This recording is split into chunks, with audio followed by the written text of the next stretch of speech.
Hello, Haunted Family. Welcome back.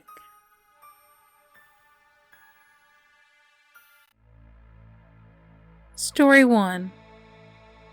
Ashes. My girlfriend's grandfather's ashes were on this little shelf in our living room, right next to a very solid, heavy angel statue.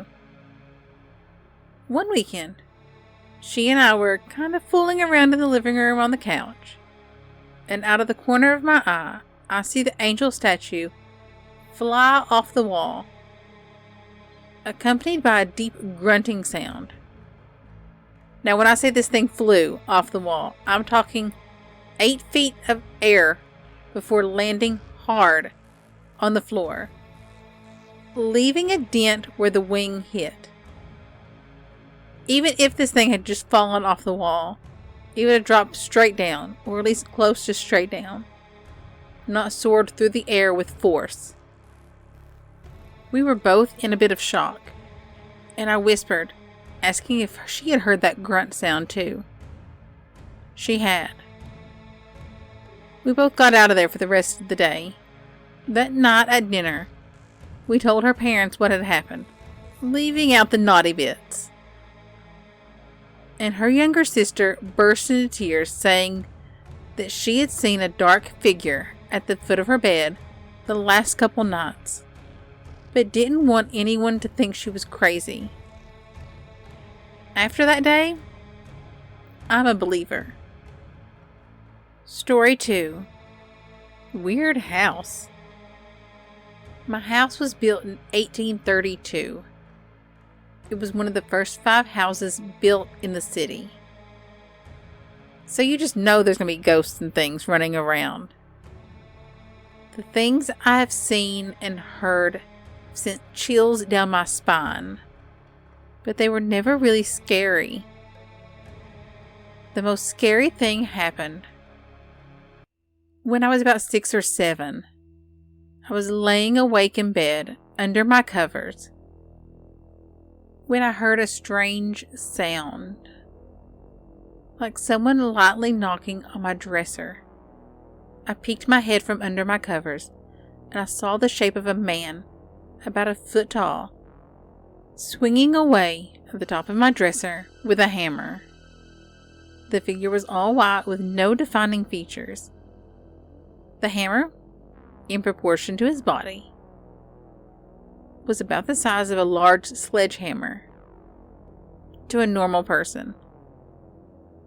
I was afraid to run downstairs because the way the staircase twisted, I feared that he would jump down on me, chasing me down the stairs. I was a little kid, what do you expect?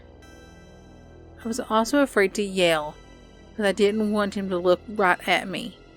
I didn't want to draw his attention. So I clawed my way under my covers and fell deep asleep. But that's not the only story in this house. If I was home alone upstairs, I would hear people talking downstairs, but I couldn't quite make out what they were saying. If I was downstairs, I could hear people talking upstairs. My mother has also seen things in this house. She told me about one time she saw a shadow of a woman walk past her in her room at night. Her bed was at an angle, so she couldn't see out the doorway, but she could see the shadow cast into her room of anyone walking down the hall. She was the only female in the house that night, so it was kind of creepy.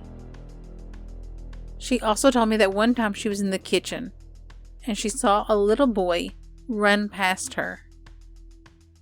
She said all she saw was the back of his head as he ran, so she thought it was me when she went to follow to tell me something.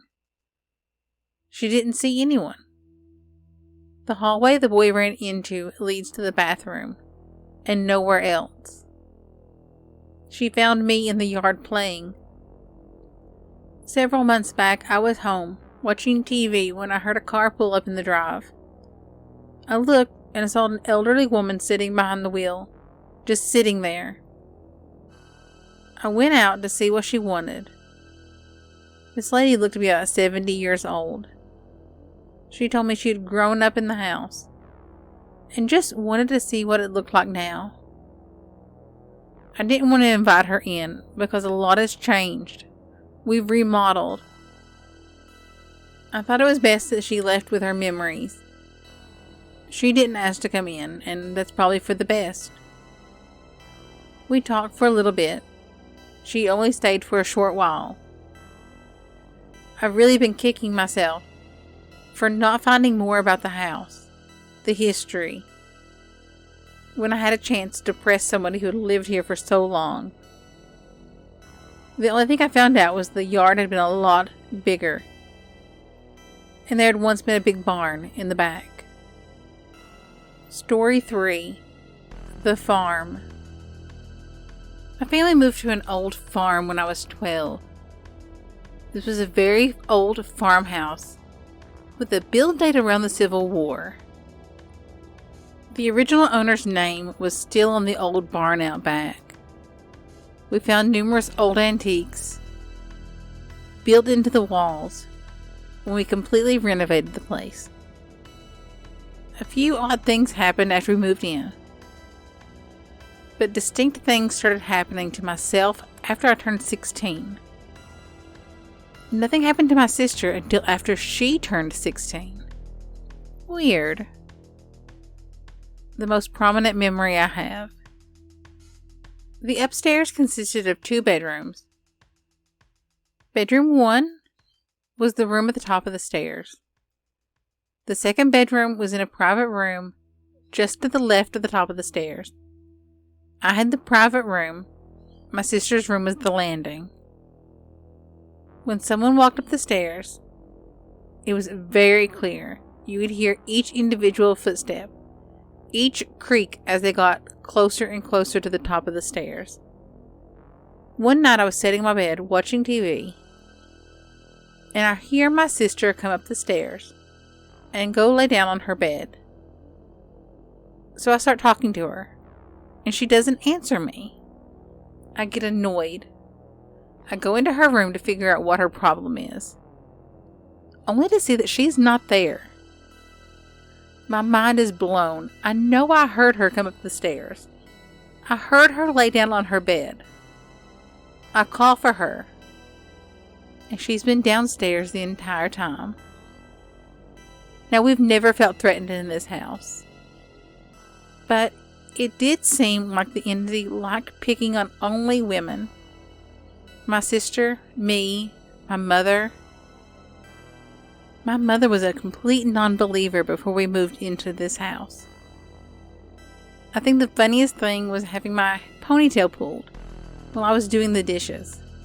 I don't know why I found that so funny. It just cracked me up. Whatever is in this house really likes playing with my hair. Story 4. My boyfriend's back. When I was 17, I dated this guy named Steve. He was 22. I found out that he was an alcoholic and broke up with him. He was very upset, but we remained good friends. A few years later, I was living by myself in a duplex, taking care of an elderly woman. A friend of mine called to give me the bad news that Steve had been killed in an accident. I felt terrible. I called his mother right away to give my condolences. And that's when I found out that Steve had this obsession with me. His family went as far to bury my picture with him. It was a picture he'd kept in his room. So one day I went to the grocery store. When I came back, I was carrying 2 bags with me. I came back outside to get more. The area rug by my front door was flipped upside down. This is a very large piece of indoor-outdoor carpet. I flipped it back over, retrieved 2 more bags. When I went back outside, it was once again flipped back over. I flipped the carpet back, and this time I said out loud, "Stop it, Steve. Enough." Once again, went back inside with groceries, came back out, the rug was flipped. This time I just left it. And out of curiosity, when I went back out again, I just checked. This time the carpet was laid neatly across the chair on the front porch. And Steve has been with me ever since. Moving things, whispering. It was frightening at first, but now I'm used to it. And I think he's starting to attract other ghosts to my house. But that may be another story for another day. Does anybody else have family members' ashes in their house? Like the person in our first story? My dad's ashes are in my living room, but thankfully he does not cause any mischief or drama. If he did, I might have to ask him to go live with my sister. She would not like that. Thanks for listening. I hope you enjoyed the stories. If you did, hit the like button, subscribe if you want to, leave me a comment down below. And as always, thanks for listening. Bye! Music by Carl Casey at White Bat Audio.